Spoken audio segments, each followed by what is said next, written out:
아멘.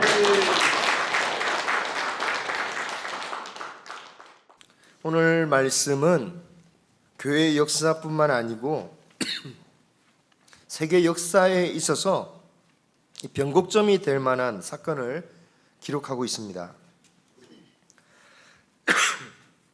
바울이 소아시아 지역, 즉 지금의 터키 지역에 세워진 교회들을 중심으로 복음을 전하려 하던 것을 하나님께서 유럽의 입구가 되는 마게도냐로 인도하신 사건이죠.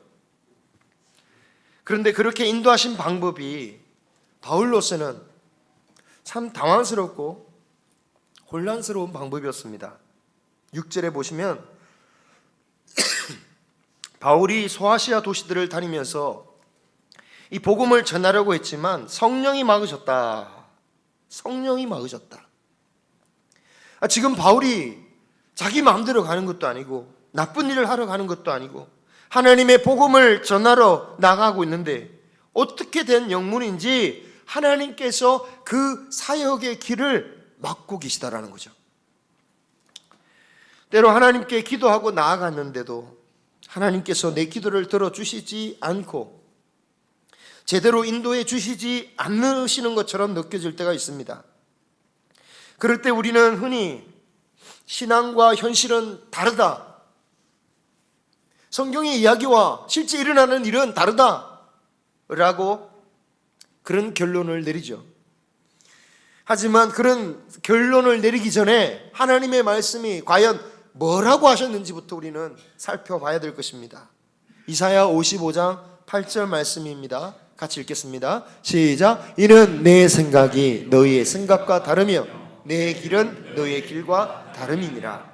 여호와의 말씀이니라. 9절까지 말씀 시작. 이는 내 생각은 너희의 생각보다 높음이니라. 아멘. 우리가 실망하는 것, 우리가 실족하는 것은 하나님의 말씀과 현실이 달라서가 아니라 하나님이 현실에서 능력이 없으셔도 아니고 우리가 하나님의 말씀을 믿지 못하기 때문인 거죠. 신뢰하지 못하기 때문이죠. 하나님의 계획은 완전하시지만 우리가 봐서는 이해가 안 되니까 당장 나한테 이해가 쉬운 내가 세운 계획, 내가 볼 때 그럴듯한 것들, 그것을 더 의지할 수밖에 없는 게 우리의 모습이더라라는 거죠. 마치 보이지 않는 법보다 당장 내 주먹을 믿어라 라고 말했던 옛날에 그런 분들처럼, 그죠? 이해할 수 없는 하나님의 법보다는 이해할 수 있는 나의 계획을 더 신뢰하게 되어 있단 말이죠. 사도 바울이 2차 전도 여행을 세웠던 계획은 매우 합리적이었습니다. 일단 그의 여행의 목적, 2차 전도 여행 목적은 먼저 앞에서 했던 1차 전도 여행에서 방문했던 교회들을 다시 한 번 더 방문해서 그들에게 이 예루살렘 교회에서 정해진 이방인에 대한 그 신앙의 규칙을 다시 한번 가르쳐주고 그들의 믿음을 다시 한번 다져주는 것, 그 다음에 그 옆에 있는 다른 도시들까지 복음을 전하고자 했다라는 거죠. 누가 봐도 합리적인 계획입니다. 하지만 아무리 합리적인 계획이라 할지라도 그것이 하나님의 계획일 수만은 없다라는 사실을 우리는 기억해야 됩니다. 그렇다고 하나님의 계획은 합리적인 것과는 전혀 상관이 없느냐? 그런 게 아닙니다. 오히려 너무 완벽하게 합리적이시죠. 우리가 모를 뿐입니다. 마치 AI가 바둑을 두면 인간의 고수들은 모른다잖아요. 그 프로 기사 중에 이세돌이 그 진 다음에 한 1, 2년 뒤에 다시 한번 더 봤답니다. 택도 없답니다. 이제는 이길 수가 없었어요. 그리고 도대체 얼마나 발전했을까 물어보는 질문에 이렇게 말합니다. 아마 인간은 이해하지 못할 거라고. 얼마나 발전했는지 모를 정도로 AI가 발전해 있다라는 거예요. 여러분, 인간이 이해 못한다고 AI가 비합리적인 것입니까? 그렇지 않죠. 인간의 한계를 아득히 뛰어넘어선 그 합리적인 방식으로 둘 뿐 결코 비합리적인 것이 아닙니다. 그럼에도 불구하고 이 세상의 AI는 결국은 이 세상에 있는 데이터, 자료를 기본으로 해서 작동되기에 AI 자체도 결국 한계가 있을 수밖에 없는데, 그 너머에 하나님의 계획이 있다라는 거예요. 그 하나님의 계획은 실수가 없으시다라는 거죠. 그래서 하나님의 생각과 우리의 생각은 다른 것이 어쩔 수 없이 다를 수밖에 없다라는 거죠. 그래서 우리는 무엇을 해야 됩니까? 말씀과 기도로 주님의 뜻을 묻습니다. 문제는 우리 말씀과 기도로 했다 할지라도 당장 구체적인 상황에 있어서는 어떻게 선택해야 할지 모르겠다라는 거죠. 바울의 경우도 마찬가지였습니다. 복음을 전하라는 그 하나님의 메시지는 분명합니다. 주님이 주신 명령입니다. 하지만 어디로 가야 할지, 어느 나라, 어느 도시로 가야 할지에 대해서는 알 수가 없었죠. 바울이 기도를 하지 않아서 몰랐겠습니까? 그럴 리가 없겠죠. 또한 우리 역시 그것은 우리가 기도할 때에 우리가 기도한다고 해서 명확하게 다 뭘 결정할지 아는 거 아닌 것처럼 바울도 마찬가지였다는 겁니다. 그러면 기도해도 소용없다는 말입니까? 그렇지 않습니다. 기도하는 자를 위해서 하나님께서 어떻게 우리가 그 하나님의 인도하시는가를 우리가 알아야 된다는 얘기예요. 하나님이 인도하지 않으신다는 게 아니라 하나님이 인도하시는데 하나님이 어떻게 인도하시는가, 그것을 우리가 알아야 된다는 겁니다. 일단 바울이 세웠던 1차 목표로 세웠던 그 이전 여행 때에 세워진 그 교회와 성도들을 방문하고 가르치는 일에 있어서는 다 순조롭게 다 잘 진행되었습니다. 문제는 다음이었죠. 바울은 이곳들을 발판 삼아서 소아시아의 새로운 지역으로 나아가려 했습니다. 6절 7절에 보면 부르기아 갈라디아 땅을 다녀갔다라고 말합니다. 즉 1차 전도지보다 더 북쪽으로 갔다는 뜻입니다. 더 위에 있는 무시아 비두니아로 가려는데 여기서부터는 예수의 영이 허락하지 않으셨다. 구체적으로 바울 일행에게 어떤 어려움이 있어서 가지 못했는지는 알 수 없습니다. 단지 힘든 문제가 생겼나? 아니면 누가 이렇게 힘들게 핍박했나? 그런 문제는 아닌 것 같아요. 왜냐하면 이미 앞서서 어려운 문제도 겪어봤고 핍박도 당해봤지만 그럼에도 불구하고 그곳에서 사역을 했고 그 사역을 통해서 놀라운 열매들을 맺었기 때문에 단지 어려움이 생겼다, 핍박을 받았다, 이런 차원은 아닌 것 같아요. 아마도 아예 갈 수 있는 길이 막혀버린 것은 아닌가, 그렇게 생각이 됩니다. 바울은 그러다가 결국은 어디로 가냐면, 제가 지도를 올린다고 생각했는데 안 올렸네요. 드로아라는 항구 도시에 이르게 됩니다. 이 출발했던 곳이 어디냐면 어디일까요? 혹시 기억나시나요? 지난 시간에 디모데 만난 곳 루스드라, 그죠? 안디옥에서 가까운 그 루스드라에서 서쪽으로 가죠. 이 루스드라에서 드로아까지가 거리로 한 600에서 700km 정도 되는 거리였습니다. 그 거리를 그냥 막 달리기 하면서 온 것도 아니고 전도를 시도하고 막 이렇게 트라이를 해보다가 왔으니까 최소한 한 달 이상은 여행을 하지 않았을까, 그런 생각을 해봅니다. 바울이 갔던 길은 로마 길이었습니다. 그렇지만 로마가 깔아놓은 좋은 길이라 할지라도 산악지대를 넘어야 했고요, 그 길 가운데는 산적이나 강도와 같은 여러 위험을 감수해야만 했습니다. 여간 육체적으로 힘든 여행이 아니었던 거죠. 그래도 만약 사역이라도 잘 됐다면, 그런 전도여행을 통해서 열매가 맺어지고 믿는 사람들이 막 생겼으면 막 힘을이라도 좀 얻을 텐데 아무런 열매가 맺어지지 않고 드로아에 왔으니 얼마나 지쳤겠습니까?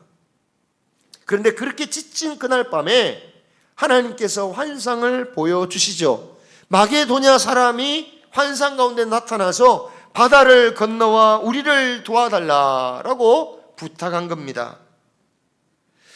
드디어 하나님께서 이 바울에게 분명한 길을 가르쳐 주신 거죠. 우리는 이 말씀을 보면서 우리도 좀 어떻게 뭘 선택해야 할지, 내가 오늘 이사를 가야 할지, 오늘 옷을 입어야 될지, 밥은 뭘 먹어야 될지 하나님께서 구체적으로 좀 알려주셨으면 좋겠다. 이런 역사 어떻게 하면 일어날까 궁금해서 이 말씀을 봅니다. 근데 그런 건 없죠. 그냥 밤에 나타나셨어요. 그래서 우린 추측합니다. 아, 드디어 바울이 그날은 기도했구나. 그렇지만 어떻습니까? 그전에는 기도 안 했단 말입니까? 그전엔 기도 안 한 게 돼버리잖아요. 바울은 언제나 기도하는 사람이었습니다. 그것은 다음에 빌립보로 가서 사람이 없을 때 기도처를 찾아다니는 바울의 모습을 통해서도 볼 수 있고요. 감옥에 갇혀 있을 때도 그렇게 힘들었고 그렇게 지친 상태에서도 찬양과 기도를 했던 그 바울의 모습을 보면 바울은 항상 기도하는 사람이었습니다. 문제는 왜 그때까지 기도했는데 이때까지 길을 막으셨냔 말이죠. 우리가 기억해야 할 것은 하나님께서 바울의 기도를 막으셨다고 해서 그럼 하나님이 그를 인도하지 않으신 겁니까? 그렇지 않죠. 길을 막으신 것도 하나님의 인도하시는 방법 중에 하나였다라는 겁니다. 도대체 하나님께서 나를 어떻게 인도하시는지 모르겠다라고 하는 이유가 뭡니까? 그 이유는 그거예요. 내가 원하는 대로 안 되니까. 나는 이걸 원해서 기도했는데 하나님께서 이걸 안 들어주셔요. 그러니까 하나님 어떻게 하라는 말입니까? 왜? 내가 원하는 대로 안 해주시니까.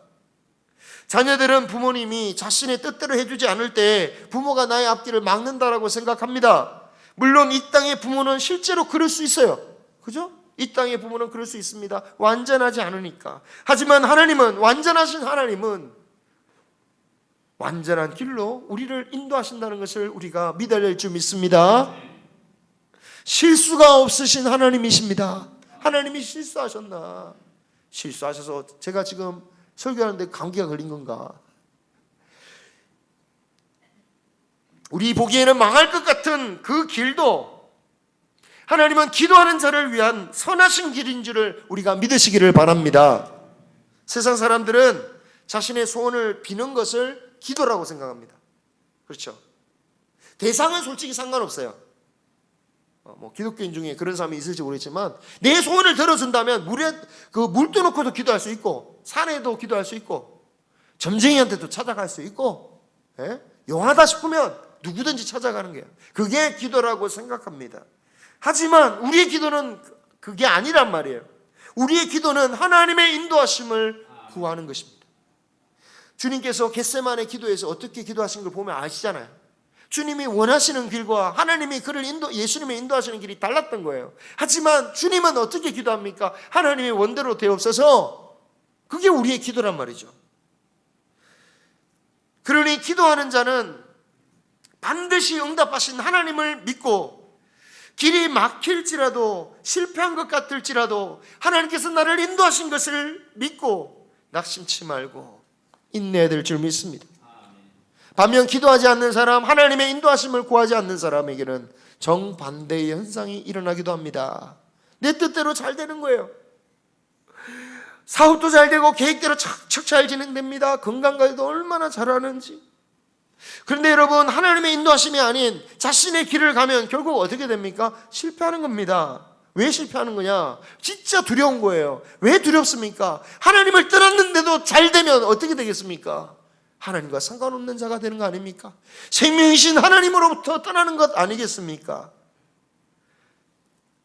주님이 이것은 내가 주님의 뜻을 들어도 정말 주님께서 그냥 내버려 두시는 사람. 로마서 1장 24절에 그런 말씀하지 않습니까? 그러므로 하나님께서 그들의 마음을 정욕대로 더러움에 내버려 두사 그들의 몸을 서로 욕되게 하셨다라고 말합니다. 내버려 두신 거예요. 왜? 상관없으니까 잘 되든 사업에 성공하든 다른 나라를 정복하든 이렇게 핵을 가지든 핵을 가지지 않든 초천다 최천다 무기를 만들든 안 만들든 하나님과 상관이 없으면 잘 나가도 그것은 하나님께 버림을 당하는 겁니다. 오늘 말씀에서 바울의 길이 막히는 것도 하나님의 인도하심이었습니다. 그러니까 어디로 인도하십니까? 하나님이 가라고 하시는 그 마게도냐로 갈 수 있는 항구 도시인 드로아로 인도하신 거죠. 바울이 드로아 가야겠다고 간 거 아니잖아요. 가다 보니까 드로아로 간 거예요. 그런데 알고 보니까 하나님께서 드로아로 인도하신 거예요. 마게도냐로 가라니까. 그리고 그곳에서 환상을 보고서야 마침내 이게 하나님의 뜻이었군요 깨닫고 가는 것입니다. 여러분, 이처럼 우리가 비록 기도하면서 뜻을 알지 못할지라도 하나님을 의뢰하고 기도하며 믿음으로 인내하며 순종의 길을 가면요, 반드시 하나님의 뜻을 알 때가 올 것입니다. 우리가 정말 이 모든 것이 하나님의 인도하실 것을 믿는다면, 그리고 그것을 진짜 이런 신앙으로 우리가 살아간다면, 그때는 누구를 원망할 필요가 없어요. 이 길을 막은 사람, 이런 사람 원망할 필요 없어요. 여러분이 바울을 따라다니는 사람의 입장이라고 생각해 보세요. 아니, 바울을 따라다녔다니 뭐 되는 일이 없어요. 가는 길마다 막히네. 계획을 어떻게 짠 거세요? 기도를 덜 하셨나? 막 그럴 거 아닙니까? 기도를 안 했더니 이런가 보다. 그럴 줄 알았다고 바나바하고 싸우더니 막 그런다고 그러고, 그때 온갖 흠이 다 드러나겠죠. 왜 이렇게 하나님이 인도하는데 왜 이래? 그런데 여러분, 그게 아니라는 거예요. 그 모든 것도 하나님의 인도하심이었다. 돈 낭비했다, 시간 낭비했다, 체력 낭비했다, 원망할 필요 없습니다. 다 하나님의 인도하심이었다라는 거죠. 우리가 하나님께 기도할 때, 인내하고 순종의 길을 갈 땐 참으로 누구를 원망할 필요가 없는 것입니다. 하나님의 인도하심을 받는다는 것이 우리 생각대로 쉽게 알 수 있는 게 아니라는 것은 그 확실한 환상을 보고 난 이후로 진행되는 상황을 봐도 알 수가 있습니다. 환상을 통해서 드디어 하나님의 확실한 뜻을 알게 된 바울은 지체 없이 드로아에서 배를 타고 마게도냐로 건너갑니다. 얼마나 열정적으로 달려가는지, 그 마게도냐로 가는 그 배를 타고 가는데 중간에 사모드라게라는 섬이 있어요. 그 섬에 딱 하고 그 다음날 아침에 바로 직행합니다. 성경 보면 직행했다라고 말하죠. 직행. 머뭇거릴 여유가 없어요. 직행했습니다. 그리고 그 다음날 마게도냐의 항구 도시인 네아폴리로 가고, 그런 다음에 바로 빌립보로 달려갑니다. 이 쉴 새 없이 달려가는 이 여행의 과정을 보면 이제까지 사역에 목말랐던 바울이 얼마나 설레는 마음으로 달려갔을지가 상상이 되죠. 그게 첫성이다. 빌립보는 첫성이라고 말하고 있습니다. 중간에 도시들이 있었으니까 첫 번째를 말하는 게 아니죠. 여기서 첫성이라는 것은 가장 중요한 도시다 라는 것을 의미합니다. 이 빌립보는 작은 로마라고 불릴 정도로 발전된 도시였어요. 자, 하나님께서 이렇게 가라고 하신 이곳에 와서, 쉬지 않고 달려와서 이 큰 도시에 왔습니다. 바울은 얼마나 큰 기대를 가지고 있었을까요? 하나님께서 명확하게 지시하여 주셨으니 이제껏 허탕친 일이 반복되지는 않겠죠? 복음에 목말라서 어서 오십시오 바울, 저희가 복음을 기다렸습니다 라고 할 사람이 얼마나 많을까? 가면 그냥 막 사람들이 영접하겠지? 그런데 막상 와보니까 며칠간 아무 성과를 보지 못하는 겁니다. 빌립보에서 기도할 곳조차 발견할 수가 없었어요. 그 말인 즉슨 유대인 회당이 없었다라는 겁니다. 원래 유대인 회당이라는 것은 유대인 남자 성인이 10명만 있어도 회당이 이루어졌어요. 그 말인 즉슨 이 빌립보와 같은 큰 도시에 유대인들이 거의 없었다라는 거죠. 그럼 이럴 때 어떻게 해야겠습니까? 기도하는 거죠. 바울은 기도할 곳을 찾아 강가로 갑니다. 보통 이렇게 회당이 없는 곳에 사는 유대인들이 안식일이 되면 강가로 갑니다. 왜? 그 강가로 가면 정결의식, 세례도 베풀 수 있고 그러니까 강가로 가서 기도를 하는 거예요. 그렇게 강가를 찾아갔는데 이방 여인들이 모여 앉아있는 것을 보게 됩니다. 그 중에 두아디아라 출신 즉 두아디아라라는 지방의 여인을 만나게 되는데, 다시 말하면 빌립보 사람이 아니라는 거예요. 저기 소아시아, 바울이 지금 건너왔던 그쪽 지역에 있던 그쪽 출신, 터키 출신이 이 마게도냐로 장사로 온 사람이에요. 루디아라는 여인인데 자색 옷감 장사를 했다고 합니다. 이 자색, 우리 성경을 많이 보았지만 자색 하면 누가 입는 옷입니까? 고위층. 왜 그러냐면 이 자색이란 색깔 자체가 염색하기가 굉장히 까다로워서 비쌌다고 합니다. 그러니까 이건 아주 브랜드인 거예요. 명품인 거예요. 색깔만으로도. 이런 명품을 파는 장사라고 한다면 이 루디아는 부자였겠죠. 부자였을 겁니다.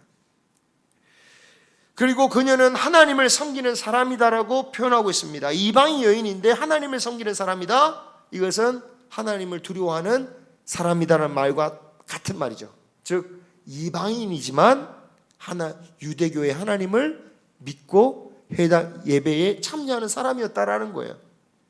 그럼 그녀가 안식일날 강가에 앉아 있었다라는 얘기는 곧 그녀가 안식일날 뭐 하고 있었다? 기도하러 와 있었다라는 거죠. 그리고 그녀와 함께 있었던 여인들도 결국은 함께 기도하는 신앙인이었다. 유대교를 믿는 이방인들이었다라는 것을 알 수가 있습니다. 이들에게 바울이 복음을 전하는 거예요. 그러니까 루디아가 자신과 자신의 가족들에게까지 다 세례를 받게 하고 바울과 동역자들을 자신의 집에 초청해서 말씀을 증거케 합니다. 그렇게 해서 생긴 교회가 유럽 최초의 빌립보 교회인 거죠. 빌립보 교회. 여러분, 빌립보 교회가 얼마나 귀한 교회인지는 나중에 빌립보 교회에다가 보낸 그 빌립보서를 보면 어떻게 칭찬합니까? 너희들이 물질과 기도로 끝까지 후원한 교회다. 그래서 너희들을 생각할 때마다 기쁨과 감사가 넘친다. 바울이 그런 고백을 해요. 그런 고백을 할 만큼 귀한 교회가 되었다라는 거예요. 여러분, 잘 생각해 보십시오. 이건 정말 바울이 상상하지 못한 그림이에요. 바울이 원래 전도하는 방식은요, 일단 유대인들의 회당에 가는 거예요. 그리고 그곳에서 하나님의 말씀을 증거해요. 구약의 말씀을. 그리고 구약에 나오는 메시아가 예수 그리스도시다 라고 증거하는 거였어요. 회당은 남자 중심인 곳이죠. 그런데 하나님께서는 어떻게 하십니까? 이방인에다가 여자들을 중심으로 한 교회를 먼저 세우셨다라는 거예요. 대단히 상징적인 의미가 있습니다. 바울이 세웠던 계획과 차원이 다른 하나님의 계획이 나타났다라는 거예요. 바울로서는 상상도 못했던 그 길로 하나님께서 인도하셨다라는 것을 이 빌립보 교회를 통해서 보여주고 계시는 겁니다. 그리고 이런 놀라운 인도하심을 받는데 기도가 얼마나 중요한 역할을 합니까? 바울은 기도하러 갔다가 여인들을 만났죠. 여인들은 어떻게 하다 만났습니까? 기도하고 있다가 바울을 만난 겁니다. 아니 목사님, 바울은 기도한 건 아니잖아요.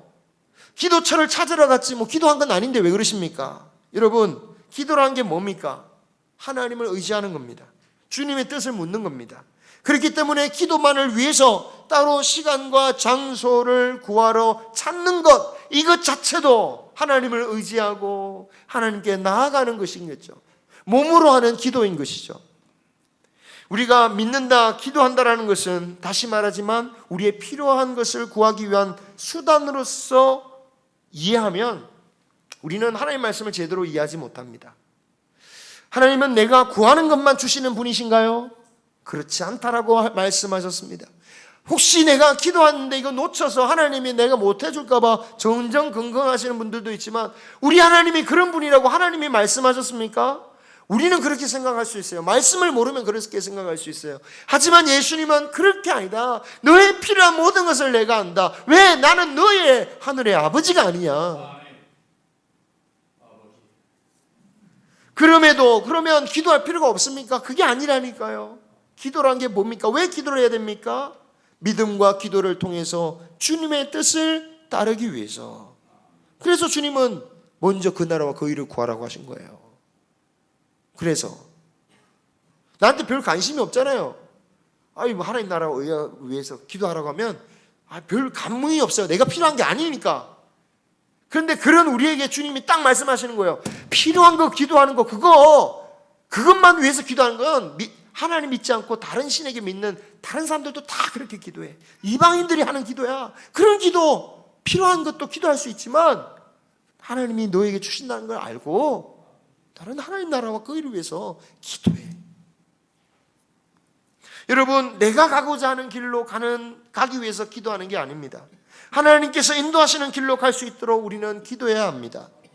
하나님을 믿지만 그 인도하시는 길로 가지 못하는 경우는 대부분 내 생각과 달라서겠죠.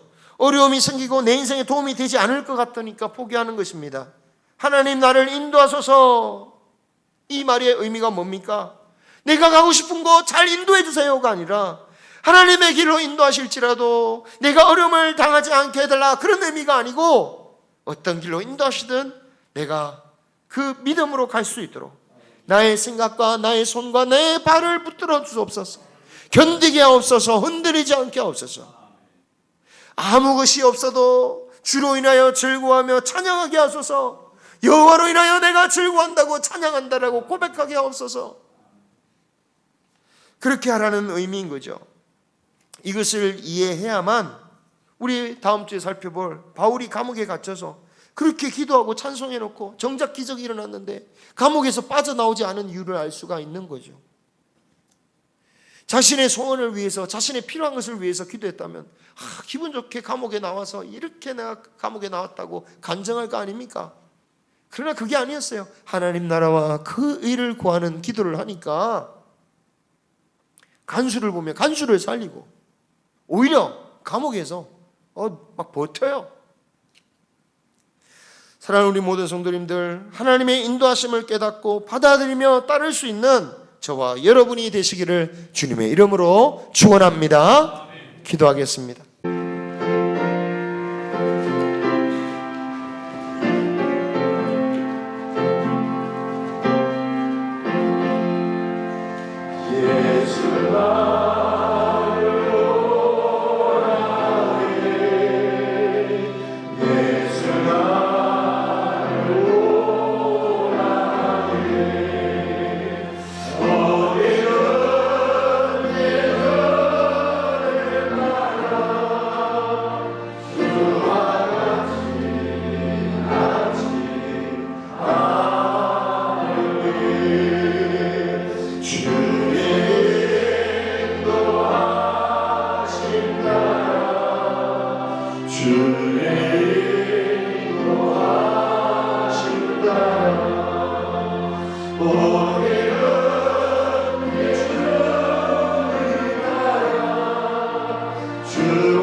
주와